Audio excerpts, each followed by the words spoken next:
Today, we're 13,000 Nunavimmiut living in a homeland that's rapidly changing. To make for a better future for us all, let us look at what we're doing to secure our language, our culture, and our full inherent rights within Canada.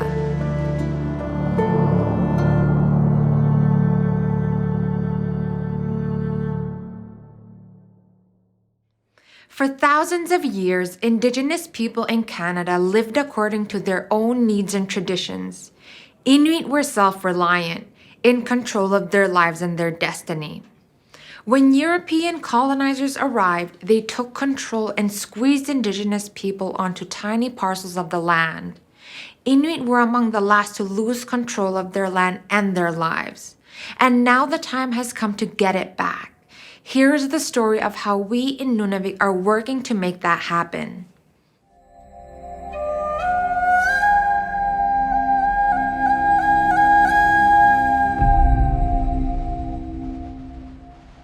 Nunavimmiut have always known that this is our land and that we should decide how to run it.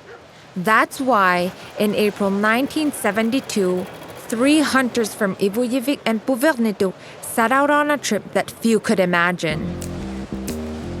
4,000 miles, taklimang katapian. Taklimang katapian yung alok sa marut, tabong. Simulim, sikitin na tabong alok sa mata. Kung nakalagulang ko tayo mga kabat sa ta, iyahan ka kata. Along the Hudson's Bay coast, then through forests until they hit asphalt, traffic, and the streets of Quebec City. Nakalok sa mga ito. Silipat siya sa mga tabangan, muna yun. Sabi nga, tiko rin ako hatat ni, alahin mo ito ka, halok sa mga ito. Sabi ko pa may gumak na ay lang ito ka. Sabi niya, ay lok sa mga ito. Alahin mo ulit, ilok sa mga kangan, kasi nga, pura sa lok sa mga ito. Ay lok sa mga ito, nga malyo, tiko rin alahin mo ito. Ak orok mo, tugo, tiko ni katimungan. The Premier had just launched his James Bay hydroelectric project. We may never know his response, but the Inuit were clear. Taman na tawang liap na video. Akot liya kataw naman. Tema alta liap po nga. Tema ila kataw sa mag-iamit.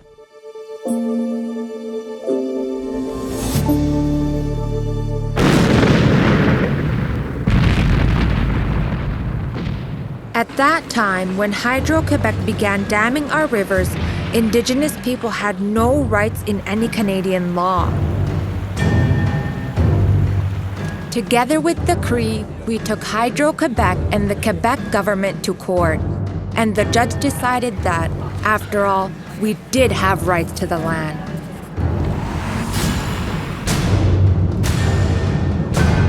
But how much had to be decided in negotiations? When we sat down at the table, the Quebec government put the knife to our throats. Quebec gaba mga sakkusakaya hakpusi. Sunamilyoni alla simarumik ilsinupibilla hutawni aktumik uhagayalaungintini. It was colonial blackmail. The land is what defines us as a people. The James Bay Agreement has brought us many benefits. But it was a compromise, and our leaders went through agony before signing. In the end, the agreement split the people of Nunavik.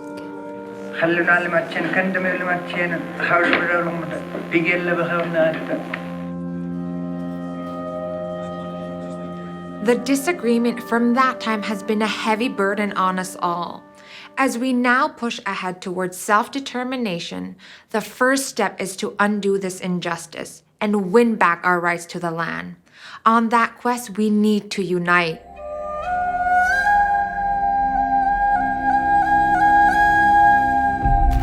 The James Bay Agreement was special, a rushed, incomplete document. In return for us giving up our rights to our land, it created different structures intended to improve our lives. The Makivik Corporation is in charge of our land claims money. Makivik represents Inuit beneficiaries of the James Bay Agreement. Makivik deals with both Quebec and Ottawa because the federal government is responsible for the rights of all Indigenous people in Canada. The Quebec regional government is different. In French, it's called a regional administration, not a government but an agency operating under the government of Quebec, funded by Quebec and Ottawa to provide services to everyone who lives in Nunavik. The KRG administers the Nunavik police force.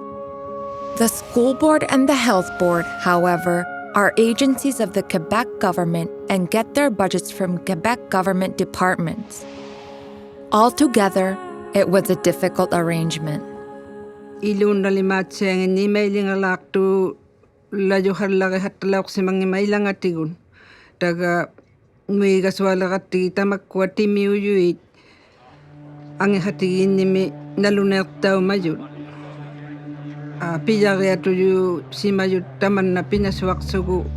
Ubagulu tayo may tulilak si mangi suta inut suta. 1975 takkuninga sakkugilangan nivu sanakkotigilangan nivu sivumu suakotigilangan tini uimmat tavinikkiuraatsuti uimmatauruvinitsuti sanajausimurivimi sanakkoti hagarota pigasortsimagatta kiinaurak tagauttatnegu. With the James Bay Agreement in place, every Nunavik community made plans for better housing, roads, and recreational facilities. But the Quebec government failed to respond. Takkuninga angayukhautigalaan niniruartaumayuni takkukalla hajarnataluqumalawa umagalawaqattalu pukkinirsanginnikisiani pinasuaq hatihartitauvatsuta. Every snowplow or water truck was a separate project. Stacks of paperwork, years of delay. Kavamakut ohakay nakama ipigusut si mangiluang ukiukta tumiunik amalo piusitinik uhausitinik tukisi mangisutilu amalo inusitinik inutsuta tukisi mangisutik pinasuakatigiya haksugit taman ninilataktautlugu affialut situin nakatta si mayuit tukisi manginikuminum.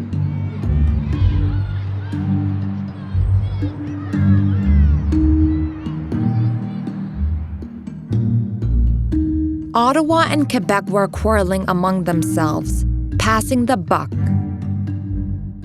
At the time, we had over 40 different funding agreements with the government of Quebec and different sectors with different ministries.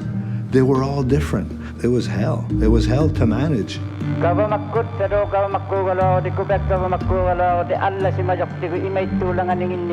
When we signed the James Bay Agreement, we agreed to pay taxes, and we are entitled to receive the same level of services as Quebecers in the South. Taka makibig kadri mo tukkuipat.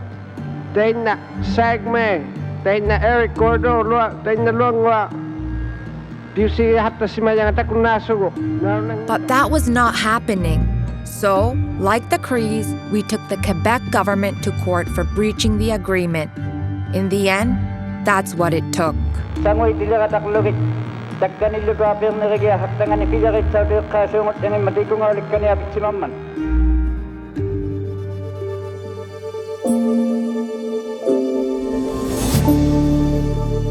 Down south, the Parti Québécois government was trying to separate Quebec from the rest of Canada.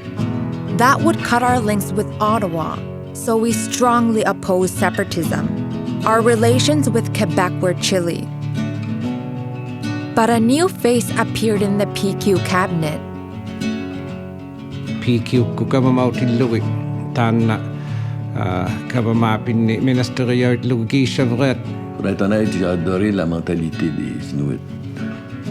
J'ai eu plaisir même à converser avec des gens comme Johnny Adams, Pita Tami, plusieurs maires de municipalités, Maggie. There was a new understanding that something had to give. In 1995, Quebec, Ottawa, and Makivik set up a commission to improve how services were delivered. It was called the Nunavik Commission. It was about improved services and administration, better funding, addressing immediate day-to-day concerns. More fundamental questions about our inherent rights would be dealt with later. Still, Inuit and Cree were charging Quebec with failure to live up to the James Bay Agreement, both in terms of money and implementation. Our claims were in the millions of dollars. Moi, j'ai été scandalisé de voir que il y a des négociations qui ont été entreprises avec certaines communautés. Mais c'est 1 million, 2 millions, 3 millions par année en négociations qui n'avancent pas. On voulait ouvrir le débat parce que nous, on disait faut négocier, faut arrêter des confrontations. In fact, Quebec was secretly negotiating with the Cree, whose claims were bigger than ours. The result was announced early one morning. A groundbreaking deal was signed today way up in northern Quebec, one between the Grand Council of the Cree and the provincial government. Una malugut sagal titauloqsimayugu pimmarimmi nuitau yuhatuinnaria halangamma sunau mga sunamiullihaq mga hawimanata. We are the owners of the land, not the janitors. Oqautiyarloqsimurangallaygu Cree unagattai Nunavimmiut angahatigittuvinuullaimata piyaritchutlu Quebec kaumakkunginit pimmarikallamit qallunaatitiutaialoqsimaru ilawiiviititiut pay the braves layorumit sanaqquti qittei tupat umigiallagati utigisimuravu tupattauchurattita. Today, Quebec and the Cree finalized last October's tentative deal in a historic signing ceremony. The new deal between the Grand Council of the Cree and Quebec went far beyond the James Bay Agreement. It included the damming of 2 more rivers on Cree territory and the expansions of logging and mining development. In return, they received $140 million for the following 3 years, with a promise of $70 million per year afterwards. As soon as they heard, our leaders picked up the phone. Johnny Adams and Anthony Itusha went to a meeting in Quebec City. Katigiangalaqsimayavu ammalo taakkua kavamakku uvattino manisigiqsuti kiinauyani isumamiutigilangayattini 100 million ni manisiloqsimayui. 100 million over 10 years. No strings attached. Insulted yo yuloqsimarut ipigutu hatigitchunu tuna hotigiyangilwa sigatta kiinarutinnamu komanittunnaluwi The offer was only about money, a tiny fraction of what the Cree got, and nothing about ways to improve the James Bay Agreement, our lives, and our rights to the land. The Quebec government didn't take us seriously. Malikkunga. Nilligiallang immaritsuno taikkualuilavo. Sikutsayakkani nuatsisilaoqsimayunga.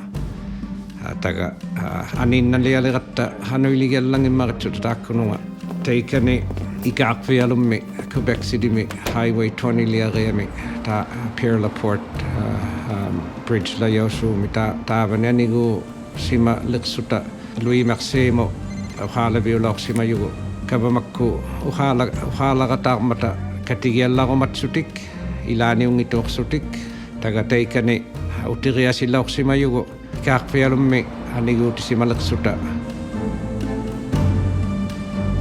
That indeed was a turning point. 7 months later, in 2002, Makivik and KRG signed the Sanaqotik Agreement with Quebec. It gave us more say in defining our needs. It brought more money, much more. It's good for 25 years, until 2027.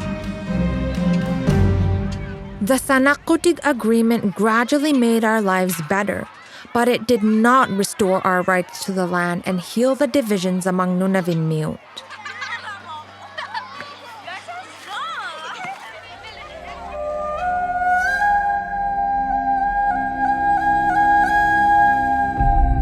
To win back our inherent rights, we have to deal with Ottawa, the federal government. Several years earlier, Prime Minister Pierre Trudeau had begun his campaign to renew Canada's constitution. Ms. Mary Simon of the Inuit Committee on National Issues. Thank you, Mr. Prime Minister. That became the opportunity for all Aboriginal Canadians to get our rights formally recognized. Question of equality. The first colonizer to expound on Aboriginal rights was King George III of England, 250 years ago. His royal proclamation of 1763 actually recognized our ancestors as sovereign nations, with agreements to be made on a nation-to-nation basis. But soon, waves of settlers arrived. They wanted land, ever more land. Treaties were signed and promises broken.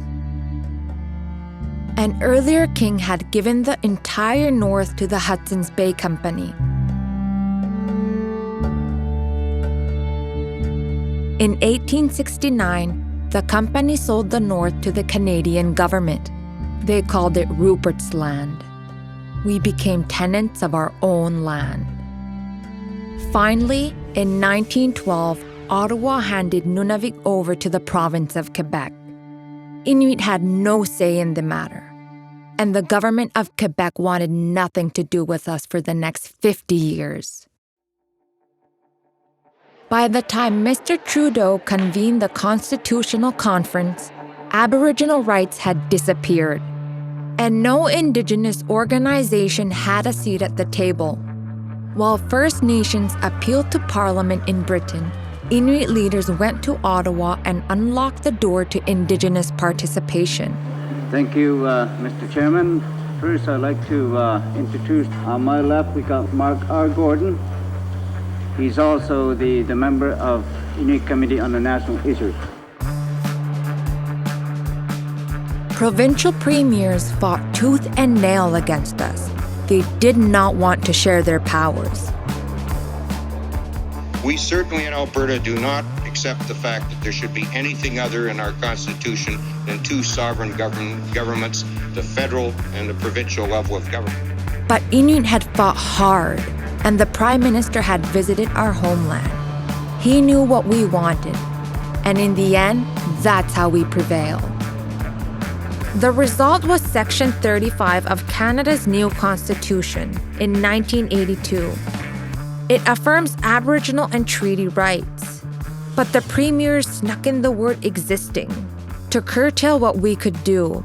For the government, the compromise we had made with the James Bay Agreement showed the way. As a stepping stone was the James Bay Agreement. There was a precedent for doing something that seemed to work. I don't think Section 35 would have happened without it.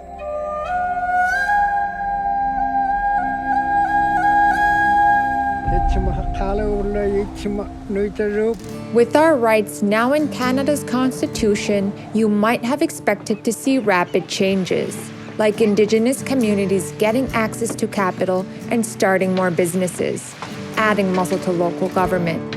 But no, not so fast. There were really two parts to the story.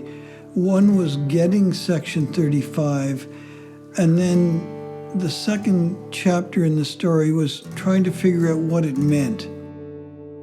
Gary Yapsley was part of the Inuit legal team during the constitutional battle.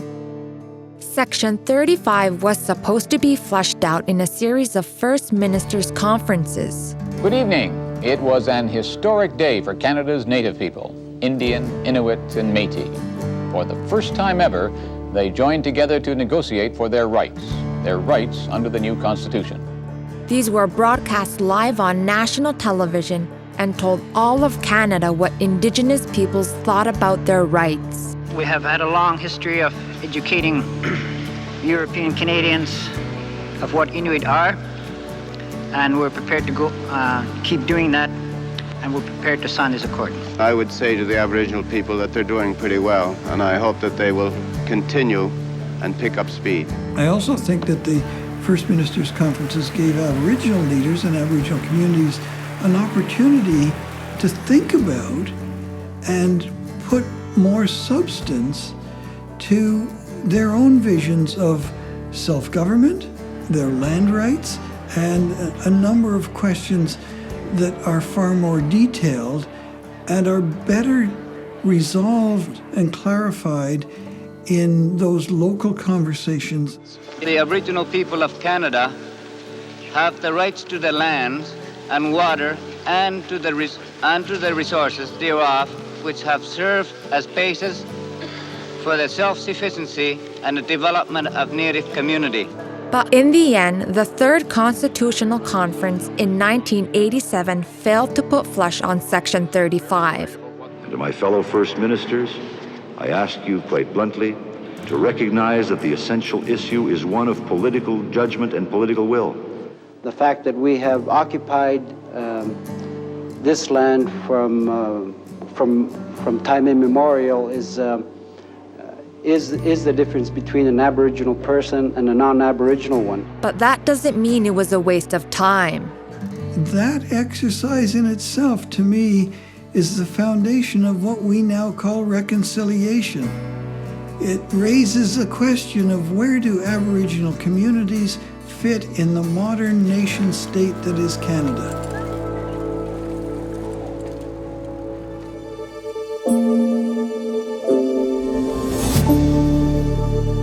The politicians made us wait, but even so, we negotiated amendments to the James Bay Agreement, one after the other.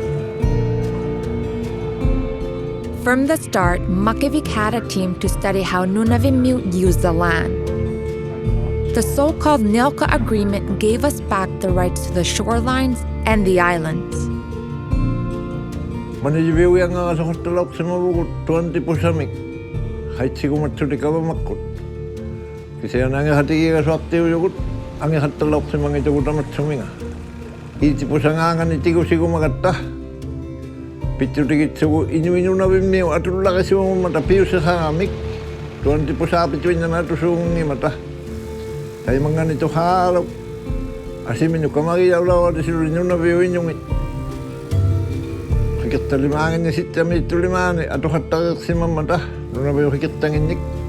It took 14 years to negotiate, an important step towards regaining ownership of our land. What Nilka has done is establish the homeland and give the Nunavik Inuit now the platform to move into the next phase of political development and in terms of self-determination or governance.